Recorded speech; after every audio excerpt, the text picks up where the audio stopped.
A very funny thing happens when you mention the words flat earth. Usually it's met with a lot of anger, an insane level of anger. People feel the need to call you an idiot, call it a hoax or a psyops, call you stupid, tell you that you should die and not have children. But why does this happen? Why is it that thinking outside the box and having your own opinions is met with so much anger? This definitely doesn't happen in debates about Coke or Pepsi. The fact is, we live in a system where it's divide and conquer. Give the people different things to fight over. And it's the same thing, but it's got a different name.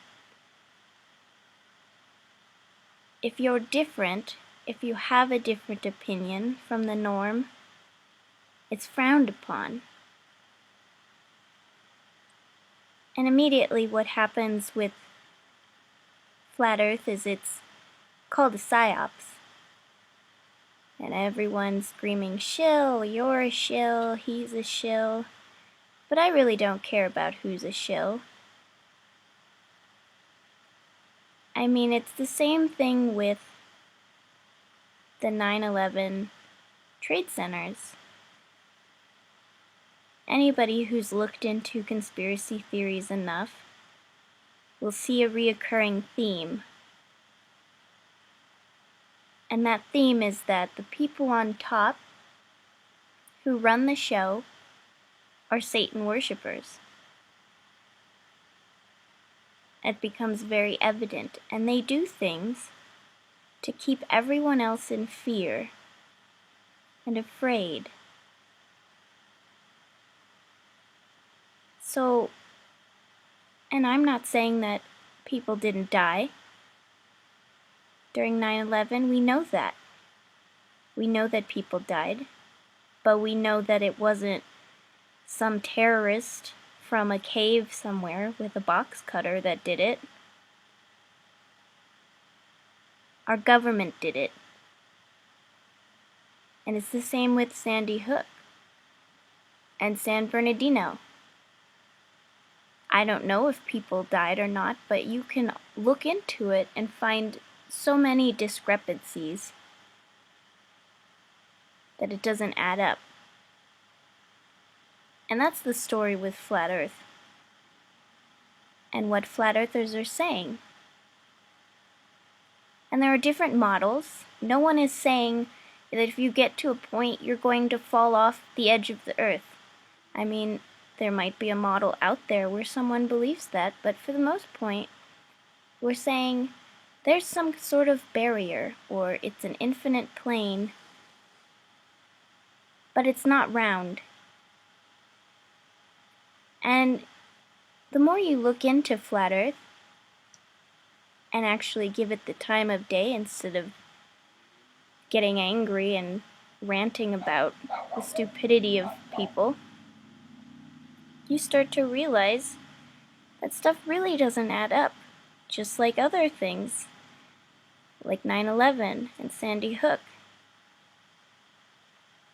You start feeling like you're in some sort of twilight zone, or you're wandering around and everyone is some sort of sheep. And then there are the people who, they just ignore it and they hope it'll go away.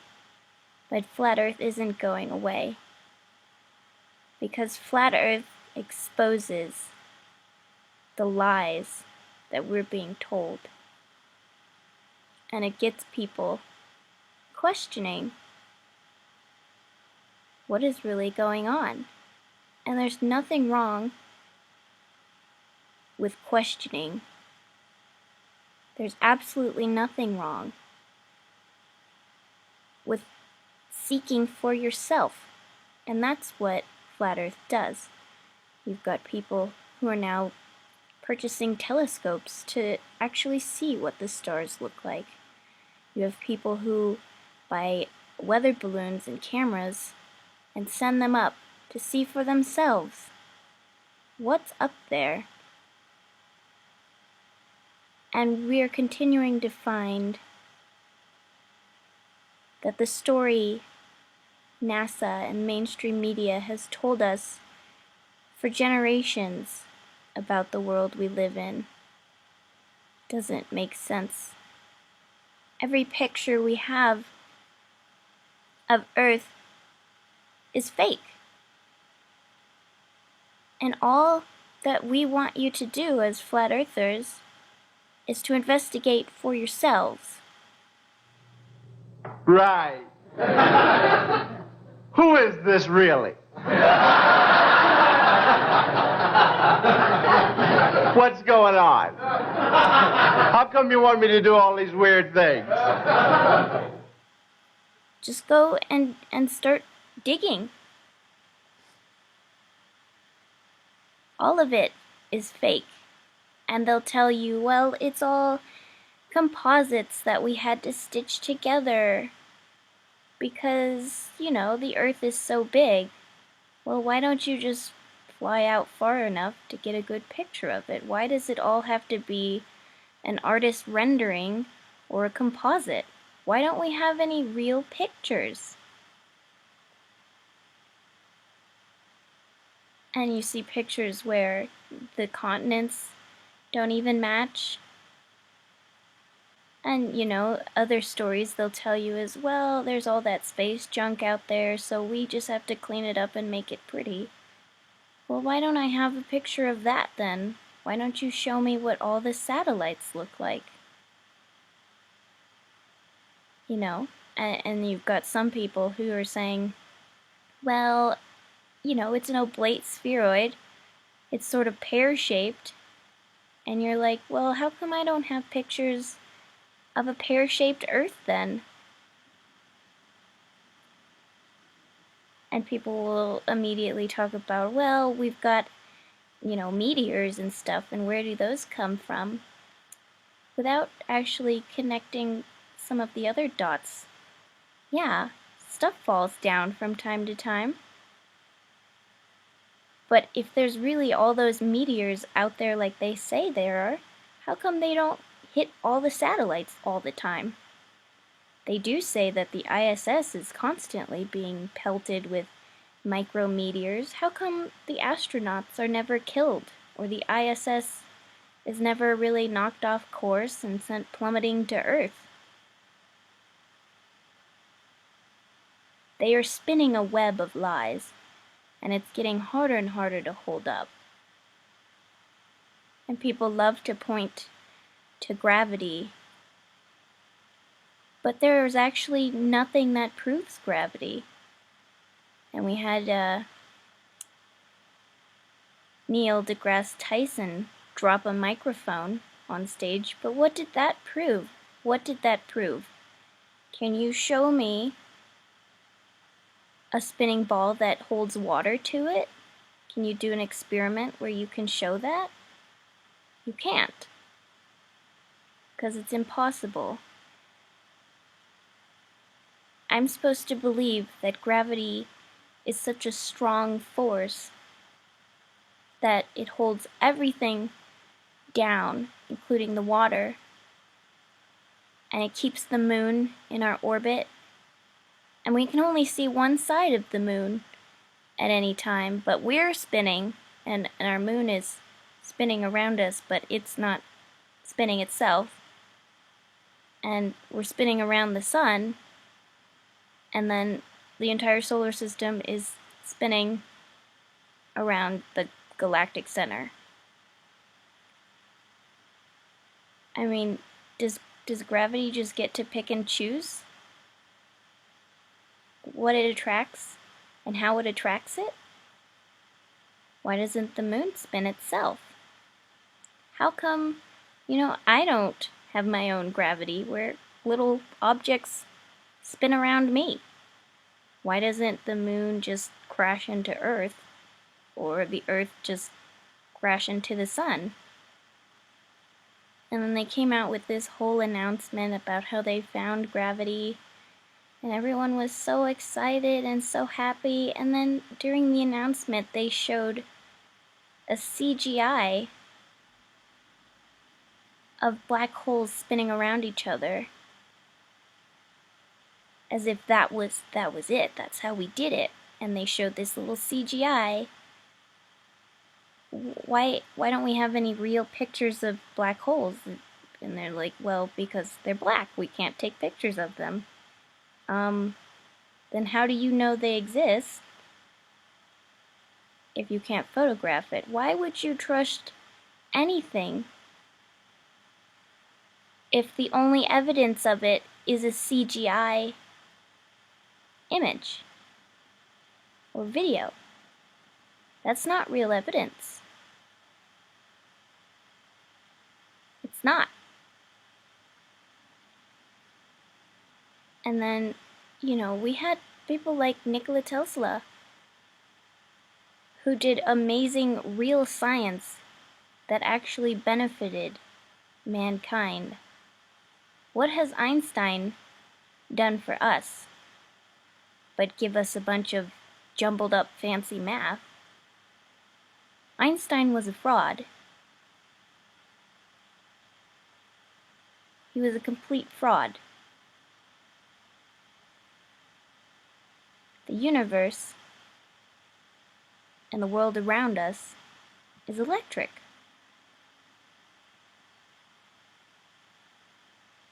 And if we look at more of the silliness, we have things like the Hubble telescope, which shows us all of these beautiful galaxies so far from us, and all of the stars and beautiful gas clouds, and it's all HD and beautiful.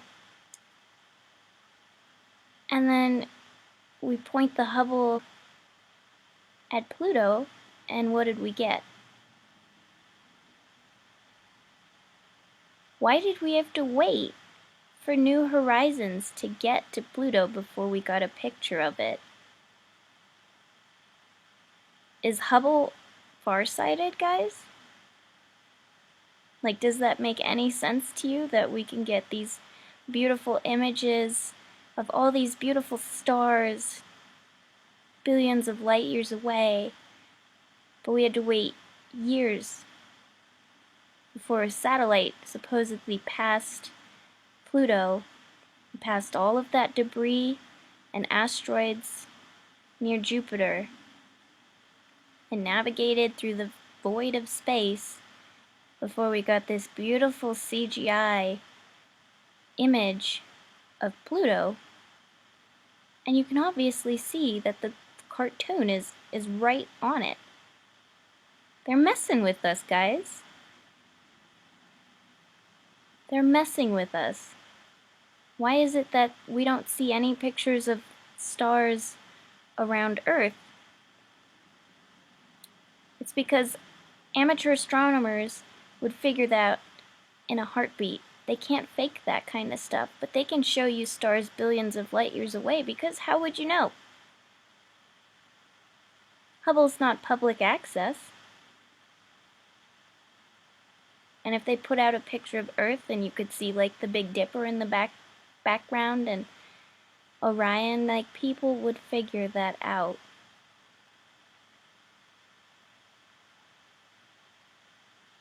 Now, I don't deny that there's something up there, the ISS, but I don't believe people are living on it. I don't think it's a space station at all. For all I know, it could be just a weather balloon that's dressed up to look like a space station. Because how is it that we can get signals from all the way out by Pluto, but the space station goes on to the dark side of the planet and we lose signal?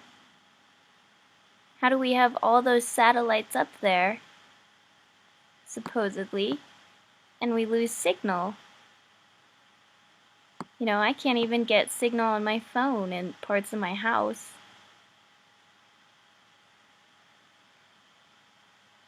Really, watch spacewalks, and you'll see bubbles. You will see bubbles coming up from the astronauts and the equipment during spacewalks.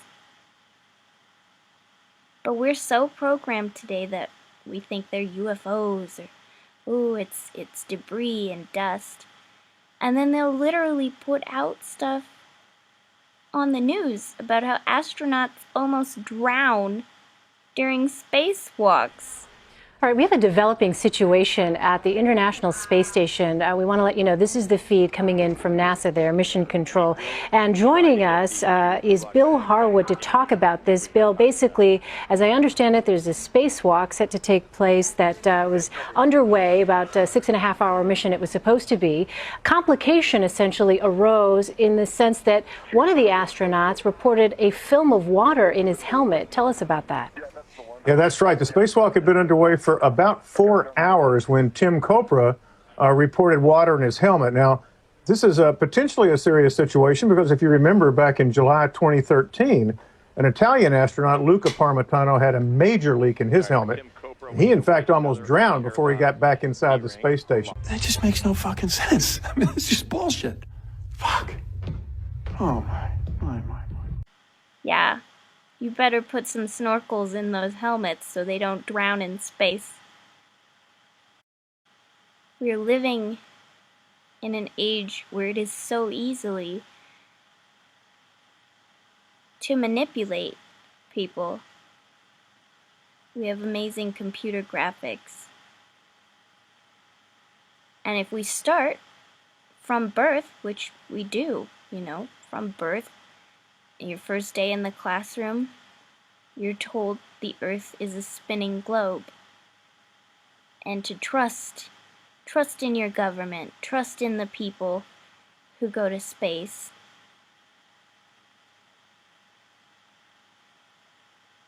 When it's so easy for them to fake all of this.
the evidence of God is really all around us. And I always find it really fascinating when I see comments and people calling other people stupid for believing in God. When did we get to this point where believing in God was stupid? I used to be an atheist myself. And I started waking up, especially in college. I've had my experiences where I saw things that really opened my eyes, and I had experiences. And one of the things that I just found the most amazing was taking a microbiology course and learning about how the flagella tail works. And I kept looking at this thing and I was like, this is like a mini motor. This is way too complicated to have just been random evolution, but that's what they want you to believe. The evidence of God is all around us, and it is so beautiful. Even right down to something as simple as the honeybee. You know, how does it's too big for its wings, and yet it flies. There is so much around us that we can't make sense of. And I think therein lies the beauty of it, of this world. And people say all the time, well, what's the point of flat Earth? You know, why would they lie? Why would they hide this? Why is it not a psyops? It's because they are hiding God from you. And as I said, anyone who's looked into conspiracies enough knows that they worship Satan in the way that they build buildings and the layout of, say, Capitol Hill. It's all hidden in plain sight. Start with the eye on the back of the dollar if you want to find out. They are hiding God from you, and they worship Satan behind your back. And I think part of the beauty in this world is that we are waking up. Maybe this whole thing where we are living is to realize the deception and the beauty of it, and that it is all a lie. And that God created this beautiful place for us, and that we are indeed special. And I don't understand why that very thought can make people so angry when they hear about flat Earth, is that you were created to experience all of this, and you are very special. And part of being here is to realize that.